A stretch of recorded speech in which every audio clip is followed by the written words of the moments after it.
the Lord is the supreme teacher,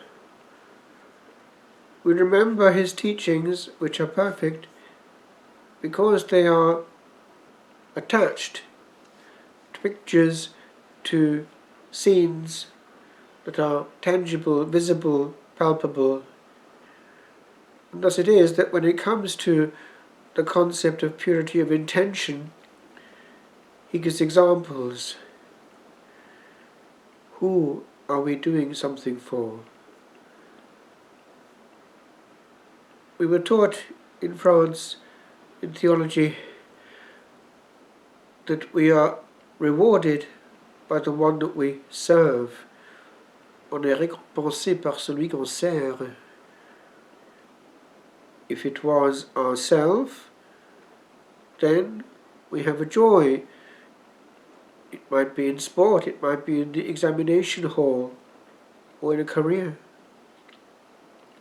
If it's others, then we are rewarded by the good feeling that comes back. It might be in a relationship, the partner is pleased and will come back with favours. But if it is God, it is very different. The person may not be at all rewarded in this life. He may actually be the butt of authorities and equals. But God sees, and the Lord wants us there. I remember discovering this profound teaching in the manuscript of Purgatory, which I translated years ago. The deceased nun who was being purified was warning the one who was helping her to be purified by taking upon her some of her purgatory, was trying to get through to her, to warn her not to be touched by what others said or thought. And in concrete terms, that meant that one was not to behave accordingly. That is to say, that if one really attaches importance to other people's opinion and words about us, we will react, indicating by that very fact the impurity of our intention. And the deceased nun was warning her from purgatory, to avoid purgatory for the other one. What does it matter? And it was a complete misunderstanding of the nature of vision. Because if we look at Jesus, we are looking at what is sufficient, because the others too have to answer unto him, the supreme judge, the Alpha and the Omega. And if our Alpha and Omega is what is thought of us, then it shows of what we are made, and what we are living for, and where we are expecting our reward. St. Teresa of Avila also goes into some depth about this, indicating that what inquinates, what contaminates our virtues is self-respect and the impurity of intention, because we are coming back on ourselves when the intention is not purely gratuitous and pure, and we are wanting secretly respect from others, not yet completely dead, and living in the domain of the angelic, which is not influenced by what people say about the angels. They gaze at the Lamb on the throne, and it is sufficient for them. And it saves us a huge amount of dispersion of energy if we are freed from the influence of the thought of others. How much energy goes into the cybersphere precisely in this realm of self-defense? And how many decibels of virtual noise and violence and aggression go into the screen? All useless, self-emptying, draining of special and spiritual and precious energy which could have been harnessed and consecrated.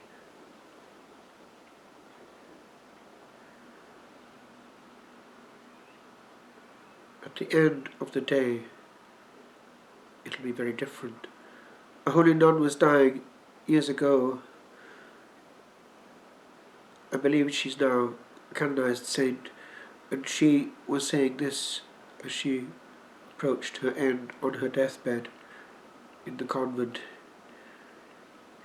At this stage, I see things very differently. What was important before is far less important now. At the end, we see what mattered and how much wastage happened. A holy Carthusian was saying some years ago, as he was preparing for his end, "J'ai gaspillé ma vie à faire trop de choses." I've wasted my life doing too many things. The Church had given him the privilege of being free for praise and prayer and contemplation non-stop, and the itch to do other things comes in.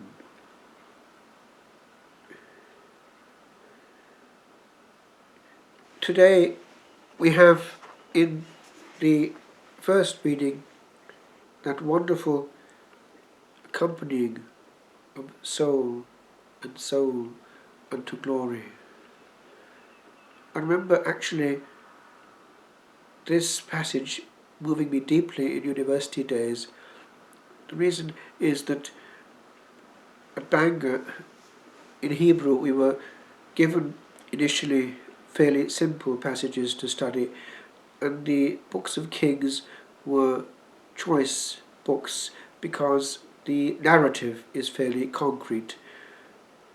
It's not the same as, for instance, the Psalms, where you have metre and poetry and very difficult translations in your hands. Here it was interesting and also actually very pleasurable, because for the first time ever I was able to open up the depths of each word in the narrative, and I discovered that the author of these two books was a fantastic narrator. It's only in the careful analysis of the text that one sees that there's not a word there which doesn't serve, which isn't there for a purpose. It's very good narrative. It's obviously historically accurate because he's close to the sources, and he's giving a story as one would before the invention of television. These were the means of entertainment, but also of edification and transmission of history and truth. And it's from the school of prophets. At this point in the narrative, the epicenter is going to be changing. It's no longer focused on Elijah, but it will be on Elisha. Here they're separating. But this is the bit I remember on this particular day picking up and actually quoting to somebody else who was also studying Hebrew, and it was something that was humanly so profound that I thought this is worth memorizing. And it goes like this. Do you know that today will take away your master from you? These are the prophets who are saying this to Elisha. So there's a buzz in the air. And just before this, Elisha has been warned about it because he has heard this from his master. Tarry here, I pray you, for the Lord has sent me as far as Bethel, house of the Lord.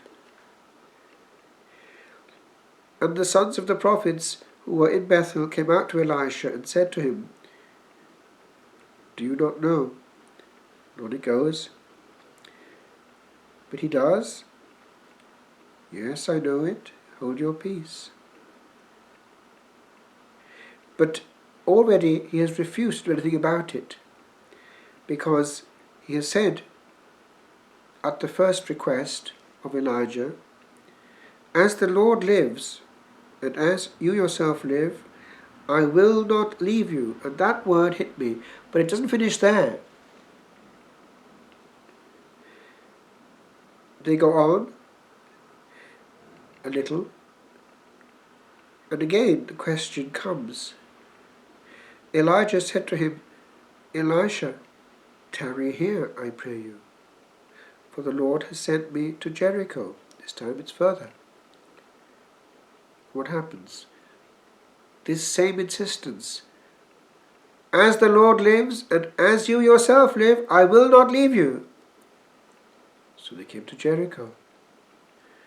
And then the sons of the prophets who were at Jericho drew near to Elisha, and they also warned him. Yes, he knows it. Hold your peace. Now this is very good narrative. Crescendo. And then, again, tarry here, says Elijah, I pray you, for the Lord has sent me to the Jordan. Yarden. But he said, as the Lord lives and as you yourself live, I will not leave you. So the two of them went on. Now this is fascinating. Do you see what's going on here? There's an inseparability. Elijah is covered in a mystic cloud. He knows he's going strangely on, but he doesn't want Elisha to see it. He's trying to protect him. But he won't go, and this is the bit I remember quoting, he just won't go away. And this is an example for all time of what inseparability should be. That in this life there are souls so bonded they will not go away.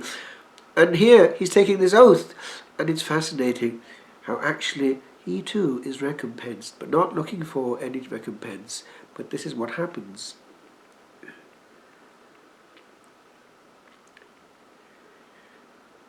Elijah said to him, tarry here, I pray you, for the Lord has sent me to the Jordan, and he won't go away. So the two of them went on, and again, there are 50 men, the sons of the prophets. They also went and stood at some distance from them. So they're in a kind of intimacy of their own. As they both were standing by the Jordan. Now things have happened before in the Jordan, and they're going to happen again in time when the Lord comes. Then Elijah took his mantle and rolled it up and struck the water, and the water was parted to the one side or to the other, till the two of them could go over on dry ground. Now there we have this bit, because he hasn't gone away. Elijah makes him an offer. When they had crossed, Elijah said to Elisha, ask what I shall do for you before I am taken from you. I pray you, let me inherit a double share of your spirit. Now that's some request. Now the translation of the Hebrew actually is not very clear as time goes on. Here what actually goes on and the last bit. This bit is clear. You have asked a hard thing. Yet, now this is the bit, if you see me as I am being taken from you, it shall be so for you. But if you do not see me, it shall not be so. Now this bit also is lovely and intimate. And as they still went on and talked, behold, a chariot of fire and horses of fire separated the two of them. And Elijah went up by a whirlwind into heaven. Elisha saw it, and he cried, my father, the chariots of Israel and its horsemen. Now, and he saw him no more.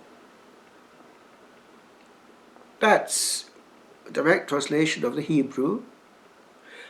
But the question is, does that mean that he was seeing him or that he wasn't seeing him? Which way is it to be taken? Because according to whether he sees him or not, the promise is to be given.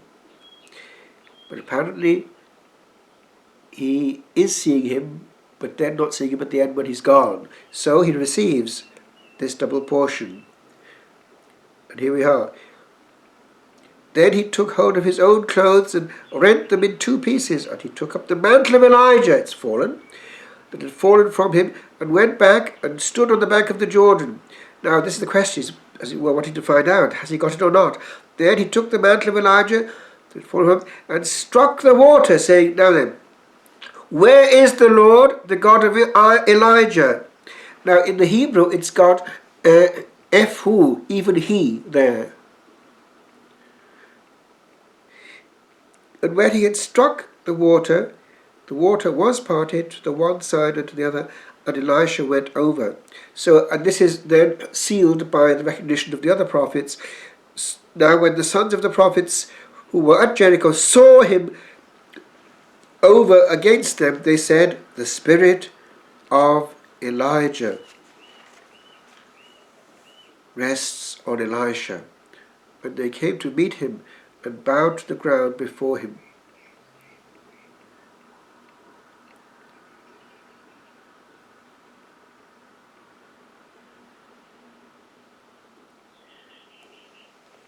Now, there are several things going on here. The disciple has been formed by the master, and he's going to be forming others. The mantle, as it were, passes on in life. We are taught by masters, and they influence us. A man of God generates souls in the spiritual life. His word and his being, in some way by osmosis, pass into them. It can actually happen on the level not only of a monastic community, but also of a parish. One can influence the people of God locally over a period.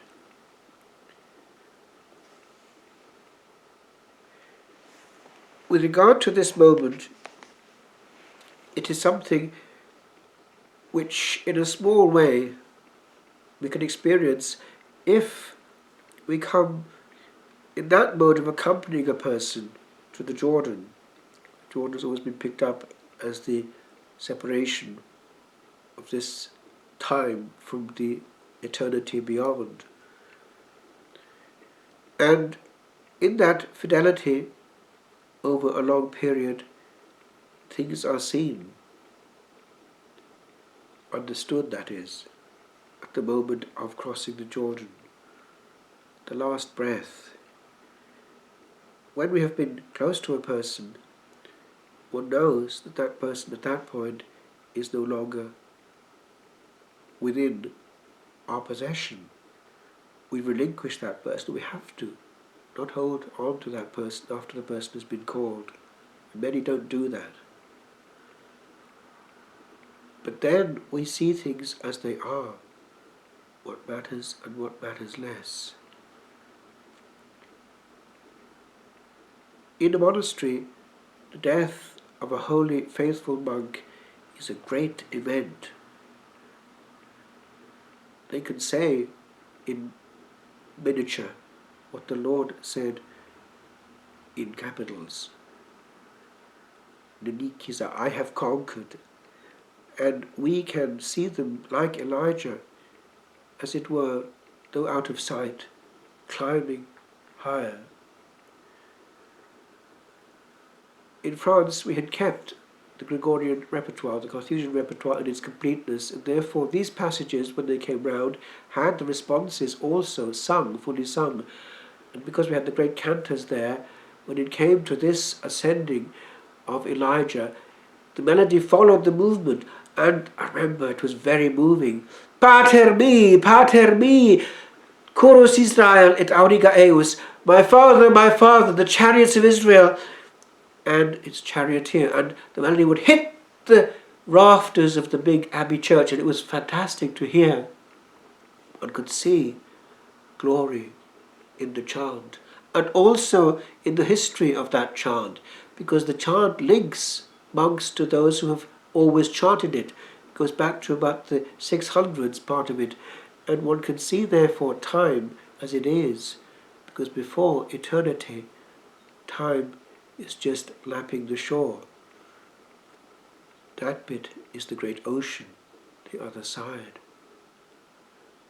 And I recall we were burying, actually, in Roscrea, this was a holy monk with whom I actually had worked, Father Canis. He was always a holy, faithful monk and would never talk, very faithful to the Trappist rule. But when it came to certain modifications after the council years, he decided to double up on his penance to make up for what perhaps wasn't happening elsewhere. which of course cost him his life because he damaged it by great penance and died. He was only 74. And I remember it was moving because we would watch these monks after they had died. You could see their body. The candle, paschal candle, would be there and eventually be put in the ground. But I remember being moved because it's the same person. We will see that person later on if we are faithful too. There's no discontinuity between the soul in this body and the soul without the body. It's the same soul without the envelope that goes on. And therefore, it's a whole mystery. What do they see? But what bliss it is to know that all that penance was not in vain.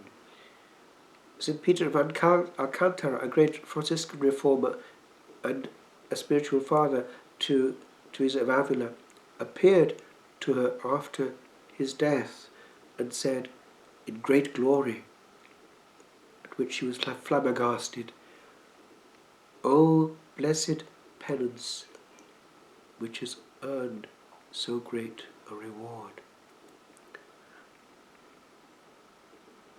That is what matters, not what other people say of us. And how much hot air goes into seeking followers and virtual friends, virtual applause.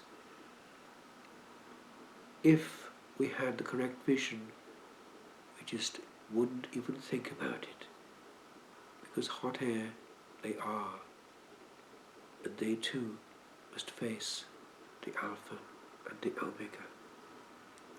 So it is that the candle of our soul gradually is burnt up.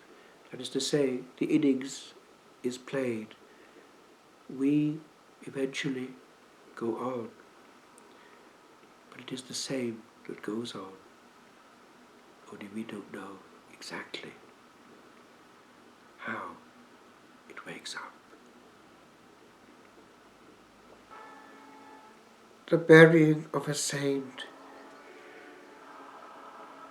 The wheel of fortune turns but once for us, and we this circuit run in our soul race. What 'tis to pause o'er this caved sleep, sealed thus for e'er by one small sod. What 'tis to face the parting of a friend that comes not back from this his unmapped journey. What it is to gaze at the unseen, and there to lack the means to know what means by now are his. Ah, dense unknown, 'tis this to know thee well, for that thy weight, too great for little things, crushed all that e'er approached thee, heard thy knell, or stepped into the shuffling of these wings that blow out this our candle with a flick. For though we burn, we lose not this strange wick.